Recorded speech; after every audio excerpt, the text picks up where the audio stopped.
মদিনায় যত মুনাফিক ছিল জমের মতো ভয় পাইতো সাইয়েদনা ওমরকে। শয়তানদের লিডার ইবলিসও ভয় পেত ওমরকে।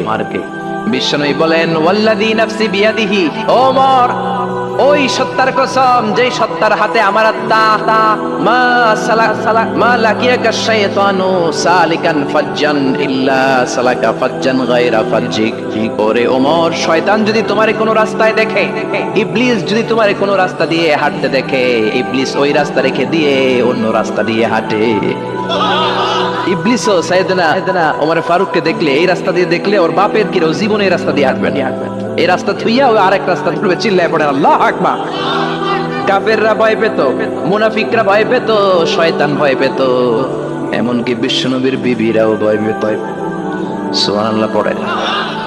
বিশ্বনবীর বিবিরা বিশ্বনবীরে ধরলেন, আমার এইটা কিনা দেন, ওইটা দেন। বিশ্বনবী কয় টাকা নাই, ক্ষমতা নাই, সামর্থ্য নাই, বেশি কথা কইলে তালাক নিয়ে যাও, তোমাদের চেয়েও সুন্দরী অনেক অনেক সতী সাধবী নারী আল্লাহ ব্যবস্থা করে দিবে। বিবিরা মাঝে মাঝে খুনসুটি করতো, নবীরে ধরতো, এইটা নাই ওইটা নাই, এটা দেন, এটা দেন।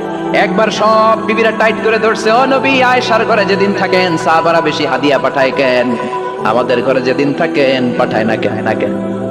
কালকে জুমার নামাজের পরে ঘোষণা দিবেন সবার ঘরে সমান সমান হাদিয়া। নবী কয় আমি হাইতাম না। ও মিয়া, কে হাদিয়া দিবে, কর্তুক দিবে, এটা কি ইমাম সাহেবের কাজ? ইমাম সাহেবের বাসায় কে কোন দিন কি খাওয়াবে, কি গিফট দিবে, এটা তো কে যে গিফট দিবে তার ব্যাপার। বিশ্বনবী বললেন আবু বকরকে সবাই ভালোবাসে, তাই আবু বকরের মেয়ের ঘরে যেদিন আমার ডেট পরে থাকার সময়, ওই দিন হয়তো বেশি হাদিয়া পাঠায়, তোমাদের ঘরে পাঠায় না। আমার বলার কোনো সুযোগ? বিবিরা কয় না, আপনারে বলতেই হবে। নবী কয় আমি পারবো না। বিবিরা কয় পারবেন। ইন দ্য মিন টাইম দরজার উপর থেকে কে যেন সালাম দিল, আসসালামু আলাইকুম ওয়া রাহমাতুল্লাহ।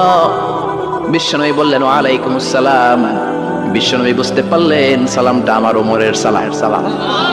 বিশ্বনবী সালামের উত্তর দিয়ে বিবিদের দিকে তাকায়, দেখে একটা বিবি ওর সামনে নাই, সব উদাও ভ্যানিশ হয়ে গেছে। ওমর সুবহানাল্লাহ পড়বেন না? এই জন্য ওমরকে শয়তানও ভয় পেত। আমাদের বাচ্চাদেরকে, আমার মেয়ে একটা মাত্র মেয়ে, খাইতে চায় না। শুধু আমার মেয়ে না, অধিকাংশ বাচ্চাদের এই অবস্থা। ওরা আম্মু এদিক দিয়ে খাওয়ায়, আবার দৌড় দেয়, আবার আমি খাওয়াই, আবার কান্নাকাটি করে, বলে গল্প শোনাও, তাইলে খাবো। এখন গল্প শোনাইলেও খায় না। বর্তমান সময়ের ছেলে মেয়েগুলো এরকম, এত জ্বালাতন করে। খেতে চায় না তো বলতে হয় বাঘ আসবে, বাঘ, সিংহ আসবে, সিংহ মামা আসবে, ঘুমাও। এগুলো আমরা বলি না? বড় দোষী তো তার কি বলেন, বাচ্চা যদি না ঘুমায়, না খাইতে চায়, এগুলোই তো বলে। বাঘ আসবে, বিড়াল আসবে। মদিনাতে ওমরে ফারুক যখন খলিফা, মদিনার কোন বাচ্চারা যদি না খেতে চাইতো, না ঘুমাইতে চাইতো, মদিনার মায়েরা বলতো তাড়াতাড়ি ঘুমাও, ওই যে ওমর আসতেছে, ওমর। আল্লাহু আকবার। কি শাসক ছিলেন সাইয়েদনা ওমর। সবাই সমান, ওনার বিধান, ওনার রীতি সবার জন্য সমান। মদ খাওয়ার অপরাধে নিজের কলিজার টুকরা ছেলে আবু শাহমাকে 80টা বেত মেরেছে। হাদিসটা দাঈফ, তবে শিক্ষা আছে আমাদের জন্য। 80টা বেত মেরেছে। এক রাতে পাওয়া যায় বেত মেরে ছেলেটাকে আহত করে ফেলেছে, আর এক রাতে পাওয়া যায় পিটাতে ছেলেটাকে দুনিয়া থেকে শেষ করে ফেলেছে। ছেলের মুখে গন্ধ পেয়েছে। আর শারিবতা খামরান, কিরে মদ খাইছস? না বাবা, শারিবতু নাবিজ, আমি নাবিজ খেয়েছি। নাবিজ খাওয়া যায়। নাবিজ হচ্ছে রাতের বেলা আরবরা দুধের মধ্যে শক্ত খুরমা ছেড়ে দেয়। 1 কেজি দুধের মধ্যে 10টা শক্ত খুরমা ছেড়ে দিলে সকালবেলা দুধের কালারটা সাদা থাকে না, শক্ত খুরমার রস টেনে ওটা লাল হয়ে যায়, খেতে বড় মজা। এটাকে বলে নাবিজ। কিন্তু সকালেই খেতে হবে। ওইটারে যদি 3 দিন জমায়ে রাখেন, 4 দিন জমায়ে রাখেন, ওইটাও গাঞ্জা হয়ে যাবে, ওইটাও তারি হয়ে যায়, মদ হয়ে যায়। সাইয়েদনা ওমরের ছেলে এই কাজ করেছেন, একটু তারির স্বাদ নেয়ার জন্য 4 দিন রেখে দিয়েছে। সাইয়েদনা ওমর বললেন কি খাইছস? কয় মদ খাই নাই। নাবিজ খাইছস? এদিকে আয়। ইফতাহ ফামাক, মুখ খোল। করার পরে মুখের সামনে নাক নিয়ে গন্ধ দেখে, মদের গন্ধ, কলারটা ধরে মসজিদে নববীতে নিয়েছেন। ইন দা মিন টাইম মসজিদে নববীতে জোহরের নামাজ হয়। নিজের ছেলেকে মসজিদে নববীর উস্তাদা বলে, উস্তাদাতু মসজিদুন নববী, মসজিদে নববীর পিলারে বেঁধেছেন। যেহেতু উনি খলিফা, মসজিদে নববীর ইমাম, জোহরের নামাজের ইমামতি করলেন। সালাম ফিরালেন, আসসালামু আলাইকুম ওয়া রাহমাতুল্লাহ, আসসালামু আলাইকুম ওয়া রাহমাতুল্লাহ। সালামের পর বললেন মাকানাকুম ইনদানা হাদ, সুন্নতের পর বসে যাবেন, আমাদের একটা হদ আছে। আল্লাহর দেয়া যে বিধান, বিচার, এটাকে আরবিতে বলে হাদ, প্লুরাল হচ্ছে হুদুদ। আমাদের হুদুদ আছে, মানে গুরুদণ্ড আছে। বসবেন। হাজার মানুষ সবাই ওযু করে যখন ঢুকতেছিল, দেখে আবু শামা পিলারে বাঁধা। সবাই তো আশ্চর্য, কি আজীব তামাশা, প্রেসিডেন্টের পোলা বাথা। নামাজের পরে বাইরে আসার পরে হাজার হাজার মানুষ তাকিয়ে আছে, কানাঘুষা শুরু হয়ে যায়। সবাই বলে কি হয়েছে? ওমর কয় আমার টানাটানি করা যাবে না, এই যে থামেন, এখন টানলে কি হবে আমি জানি, খুব বিশৃঙ্খলা হবে, দাঁড়ায় শুনলে ডবল সওয়াব। আমি চলে গেলে এরপর আপনারা টানাটানি করে ঢুকে। কথা শুনতেছেন তো? মনোযোগ আছে? লোকদের মধ্যে কানাঘুষা। প্রেসিডেন্টের ছেলে, কেউ কয় ওমর মনে হয় মারবে না, যেহেতু নিজের ছেলে তো একটু ধমকি দিয়ে ছেড়ে দিয়ে। কেউ বলে না, ওমর তো এত সহজ মানুষ না, মদের বিচার তো 80টা বেদ, মনে হয় 40টা মারবে। কেউ কয় না 80টাই মারবে। ওমর চেয়ারে বসে জল্লাদরে ডাকলেন, বললেন ইবদা বিসমিল্লাহ, নে চাবুক শুরু কর। বাইতুল মাল থেকে শক্ত সাইজের একটা চাবুক আনবি। জল্লাদ চাবুক এনে দাঁড়ালেন। ওমর বললেন ইবদা বিসমিল্লাহ, শুরু কর। জল্লাদ মারতে শুরু করেছে। ওয়াহিদ, ইতনাইন, তালাতা, 3টা মারার পরে এক থাপ্পড় মেরে জল্লাদকে 3 হাত দূরে ফেলে দিলেন। ধমক দিয়ে বললেন তুই চাবুক মারস নাকি চাকরি বাঁচাস? আসলে জল্লাদ কিন্তু আসতে পারে নাই, দেহের যত জোর ছিল জোর দিয়ে মেরেছে, কিন্তু ওমরের পছন্দ হয় নাই। ওমর বলে আইন্দাকা তালাতা আইন্দে ওয়াহিদ, তোর হিসাবে চাবুক মারা হয়েছে 3টা, আমি ওমরের হিসাবে মায়ের হয়েছে একটা। চাবুক আমার হাতে দে, আমি 2 নাম্বার থেকে শুরু করি। ওমরে ফারুক 2 নাম্বার শুরু করলেন। 2, 3, এক একটা চাবুক মারে ছুপ করে চামড়া ছিলে, রক্তগুলো মসজিদে নববীর বারান্দার পিলারের মধ্যে লাগে। ওমরের চেয়ে শক্তিশালী দ্বিতীয় কোনো পুরুষ মদিনার জামিনে ছিল নাকি? ওমরের হাতের মাইর। ছেলেটা চিৎকার দিয়ে বলে বাবা, ও আব্বা, আর মদ খাবো না, ছেড়ে দেন, আর খাবো না। মদ তো আমি খাই নাই, আমি খেয়েছি নাবিজ, 3-4 দিন রাখার কারণে একটু মাতলামি হয়েছে আমার। আব্বা এবারের জন্য ছেড়ে দেন, আর খাবো না। ওমরের কঠোর হৃদয়ে কোনো দয়া মায়া আসনা, মারতে লাগলেন। এবার আবু শাহামার মা ওমরের বউ পায়ের মধ্যে ওমরের পায়ে পড়ে ডেকে বলে, ওমর, আমার কলিজার টুকরা ছেলেটারে মারিস না। 30টা বাড়ি মারা হয়েছে, আর বাকি 50টা বাড়ির জন্য এক একটা চাবুকের বিনিময়ে আমি এক একটা উট আল্লাহর রাস্তায় সদকা করবো রে ওমর। সাইয়েদনা ওমর বলে, আরে নিয়ে যাও। আবু শাহামার মা উট দিয়ে আল্লাহর জাইন চাবুকের বাড়ি থেকে একটা বাড়িও কমানো যাবে না, 80টা বাড়ি দেয়া পর্যন্ত পৃথিবীর কোন শক্তি আবু শাহামারে আমার হাত থেকে ছুটাতে পারবে না। আবু শাহামার মা কাঁদতে লাগলো। ওমরের মনে দয়া মায়া হয় না। 40টা বাড়ি মারার পরে ছেলে বেহুশ, 50টা মারার পরে আবু শাহামা দুনিয়া থেকে শেষ। সবাই নিস্তব্ধ নীরবতা, পিন ড্রপ সাইলেন্স, পিনপতন নীরবতা। রাগে তখনও গড়গড় করছে ওমর। সাইয়েদনা ওমর বললেন, গোসল দে, জানাজা দে, কবর দেওয়ার পরে ওই কবরের উপর 51 নাম্বার থেকে মারা শুরু করলেন। 52, 53, 60টা, 70টা, 80টা চাবুকের বাড়ি কবরের মধ্যে বিশাল বড় বাড়ি মেরে আঘাত করে আল্লাহরে ডেকে বললেন, আল্লাহ, আমার ছেলে হওয়ার কারণে, প্রেসিডেন্টের ছেলে হওয়ার কারণে আমি পার্সিয়ালিটি করি নাই, একটা চাবুকের বাড়িও কম দেই নাই। কিয়ামতের দিন তুমি আমার জালিমদের কাতারে দাঁড় করাতে পারবা না। আল্লাহু আকবার। ওই ওমরের শাসন যদি দেশে থাকতো, দেশটারে মদিনা বানাইতো কে? এখন রিকশাওয়ালার পোলার জন্য এক নিয়ম, প্রধানমন্ত্রীর পোলার জন্য আরেক নিয়ম, কুলিওয়ালা ঠেলাওয়ালার জন্য এক নিয়ম, প্রেসিডেন্টের মেয়ের জন্য আরেক নিয়ম। জোরে বলেন ঠিক কিনা? সবার জন্য যদি এক নিয়ম হতো, চুরি করলে যদি হাত কাটা হতো, জিনা করলে যদি পাথর মেরে গর্দানটা উড়িয়ে দেয়া যেত, বাংলার জমিনে আর কোনো চোর আর জিনাখোর পাওয়া যেত না। চুরি করলে হাত কাটো কার আইন? তবে এটা কলা চোর, মুরগি চোর, ডাব চোর, আম চোর না। যেই চোরগুলো একটা কলমের সিগনেচারের খোঁচায় দেশের 1000 কোটি টাকা মেরে দেয়, ওই চোরদের হাত আগে কাটতে হবে। যেরকম ঠিক কিনা? এক কলমের খোঁচায় শেয়ার বাজার খাইয়া ফেলায়, হলমার্ক খাইয়া ফেলায়, দেশের টাকা সুইজারল্যান্ডে পাঠায়, ওই চোরগুলার হাত। জোরে বলেন ঠিক কিনা? আল্লাহর দিন বাস্তবায়নে সবচেয়ে কঠোর সাহাবী ছিলেন ওমর। আবু বকর ছিলেন নরম, ওমরের মেজাজকে গরম বানাইছে কে? এই জন্য ইসলামের মধ্যে যেমনি সহনশীলতা আছে, আবার ইসলামের মধ্যে বিদ্রোহ আছে না নাই? ওই রকম একটা ওমরের দরকার, আমাদের বেশি চাই না। জোরে বলেন ঠিক কিনা? দাও খোদা দাও আমায় আবার ওমর দারাজ দিল, দাও খোদা দাও আমায় আবার ওমর দারাজ দিল। দাও আলীর মতো বীর সেনানি, আলীর মতো বীর সেনানি, জাগাতে নিখিল। দাও খোদা দাও আমায় আবার উমর দারাজ দিল। সুবহানাল্লাহ পড়েন। একটা উমর লাগবে, চিল্লায় বলেন কয়টা? ওই উমরের অপেক্ষায় বাংলাদেশ সহ গোটা মুসলিম উম্মাহ, ঠিক কি না? একটা উমরে যথেষ্ট। আমাদের সেন্ট্রাল লিডারশিপ নাই তো, আমাদেরকে এদিকে লাথি মারলে আমরা ওইদিকে যাই, ওদিক থেকে গোতা মারলে আমরা এদিকে যাই। আমাদের রিপ্রেজেন্টেটিভ, আমাদের প্রতিনিধিত্ব করার মতো কোনো কেন্দ্রীয় লিডারশিপ নেতৃবৃন্দ গোটা বিশ্বে নাই, ঠিক কি না? আমরা সেই উমরে ফারুকের অপেক্ষায়, আমরা সেই ইমাম আল বাহাদির অপেক্ষায়। এই উমরে ফারুক আমাদের মডেল, ঠিক কি না? থার্ড ইন পজিশন এই পুরা উম্মতের মধ্যে ওনার পজিশন নাম্বার 3। 1 নম্বর পজিশন বিশ্বনবীর, কার? 2 নম্বর পজিশন কার? আবু বকর। 3 নম্বর পজিশন কার? ওমরে ফারুকের। বিশ্বনবী বলতেন লা নবিয়্যা বা'দি, লা নবিয়্যা বা'দি, আমার পরে কোনো নবী নাই। ওয়ালা রাসূলা, আমার পরে কোনো রাসূলও নাই। আমার নবীর পরে আর কোনো নবী আছে? আমার নবীর পরে আর কোনো রাসূল আছে? এই যে কাদিয়ানি যে একটা সম্প্রদায় আছে, এরা কি মুসলিম নাকি অমুসলিম? মুসলিম সম্প্রদায়ের সাথে এদের কোনো সম্পর্ক নাই, চিল্লা বলেন ঠিক কি না? এরা যদি মুসলমান হতে চায়, আমার নবী দ্য লাস্ট মেসেঞ্জার বিশ্বনবীকে খাতামুন নবী হিসেবে সংবাদ সম্মেলন করে গোটা বিশ্বকে জানাই দিতে হবে, তারপরে তাদেরকে আমরা মুসলিম হিসেবে স্বীকৃতি দিব, চিল্লা বলেন ঠিক কি না? তা না হলে তারা কোন ধর্মের এটাকে জানাই দিতে হবে। No inferiority complex, no identity crisis. Identity ক্রাইসিসে থাকা যাবে না। আপনারা কোন ধর্মের এটা জানায় দেন।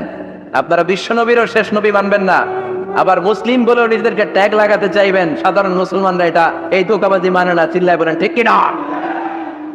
আমার নবীর পরে কোনো নবী নাই, আমার রাসূলের পরে কোনো রাসূল নাই, ঠিক কি না? আল্লাহর হাবিব বলতেন লাউ কানা বা'দি নাবিয়্যুন লাকানা উমর, তবে আমার পরে যদি নবী হওয়ার যোগ্যতা কারো থাকে, আমার উমরের ওই যোগ্যতা আছে। সুবহানাল্লাহ পড়েন। প্রভু তুমি বলেছ রাসূল দেবে না, বলনি দেবে না ওমর, বলনি দেবে না হামজা তারি, খালিদ বিজয় সমর। প্রভু তুমি বলেছ রাসূল দেবে না, বলনি দেবে না ওমর, বলনি দেবে না হামজা তারি, খালিদ বিজয় সমর। প্রভু তুমি বলেছ রাসূল দেবে না। সুবহানাল্লাহ পড়েন। এজন্য আমরা একটা ওমর চাই। কয়টা?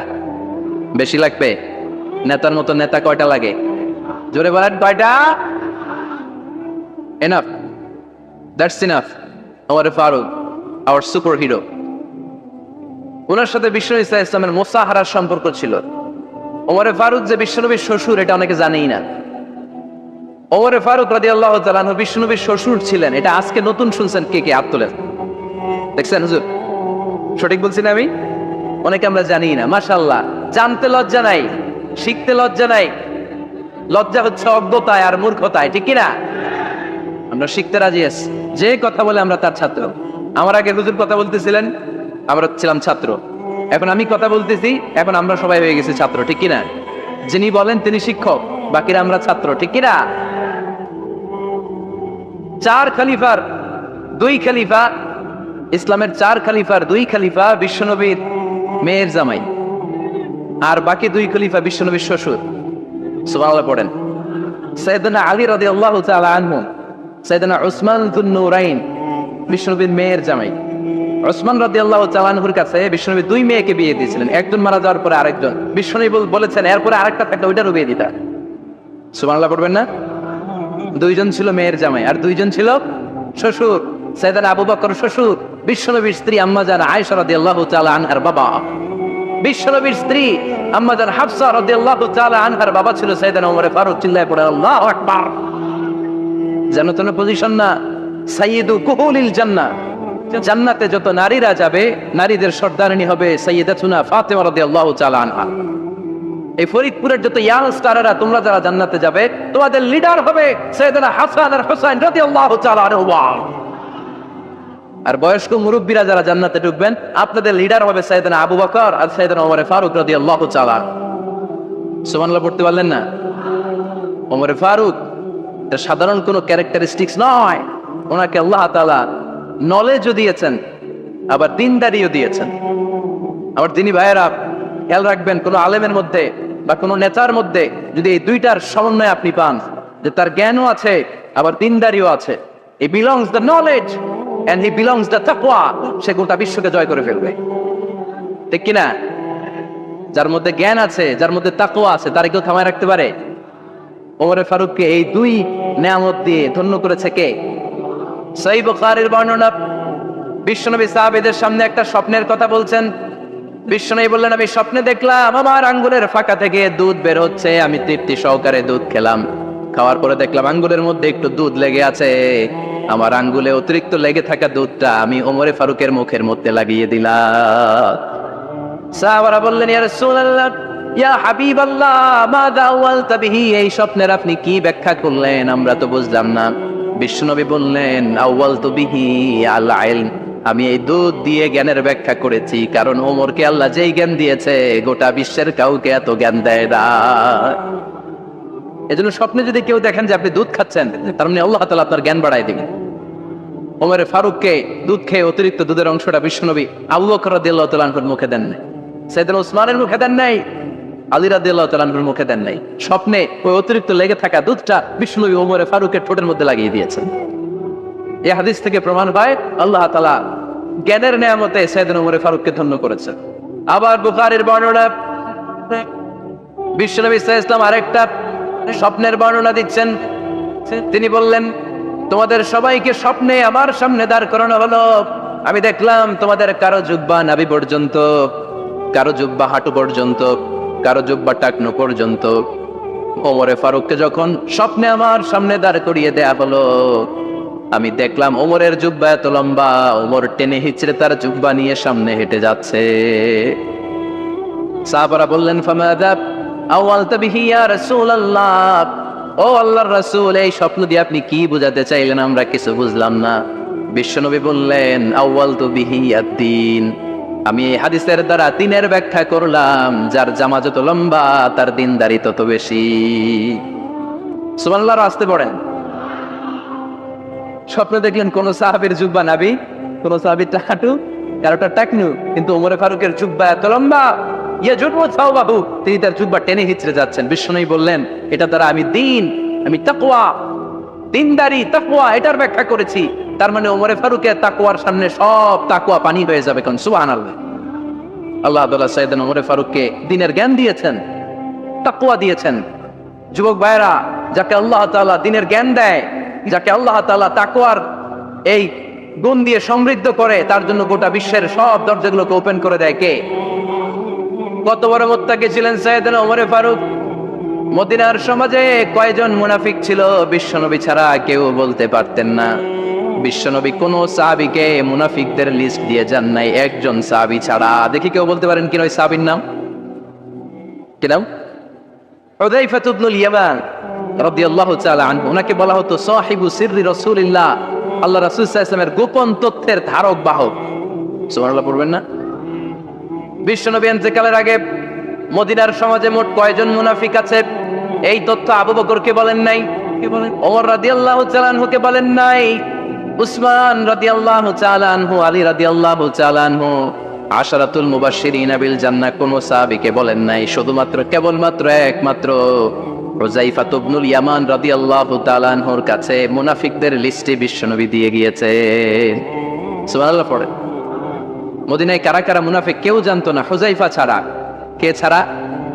নামটা আজকে মুখস্থ করেন, যাতে অন্য কোনো ওয়াজে কেউ জিজ্ঞেস করলে বলতে পারেন।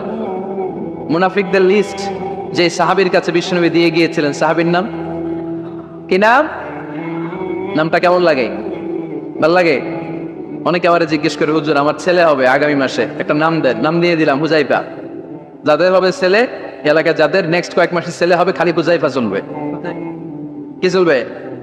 ভাল লাগে? নামটা ভাল লাগে? রাইখেন, অনেক সুন্দর নাম। উনি জানতেন মুনাফিক কারা। দেখেন ওমরে ফারুকের তাকওয়ার লেভেলটা কত হাই হাই।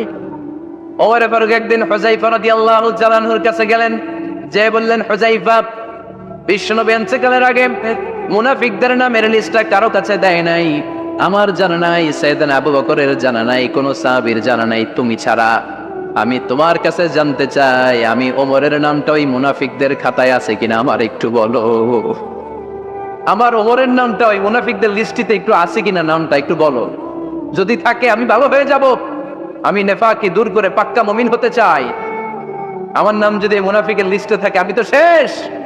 হুযায়ফা চোখের পানি ছেড়ে দিয়ে বলে, আমিরুল মুমিনিন কেমন প্রশ্ন করলেন আপনি? আপনি বিশ্বনবীর শ্বশুর, এই উম্মতে আপনার পজিশন 3 নাম্বার। আপনারে মুনাফিকরা ভয় পায়, শয়তান আপনারে ভয় পায়। আপনি জান্নাতে সব বয়স্ক লোকদেরকে নিয়ে জান্নাতের মধ্যে আগে আগে ঢুকবেন, কেমন করে মুনাফিকদের কাতারে আপনার নাম থাকতে পারে? ওয়ার সুবহানাল্লাহ পড়ে। কি বিনয়ী, কি তাকওয়া। হুযায়ফাকে যে ধরতেন, হুযায়ফা একটু বলো না আমার নামটা মুনাফিকদের লিস্টিতে আছে কিনা।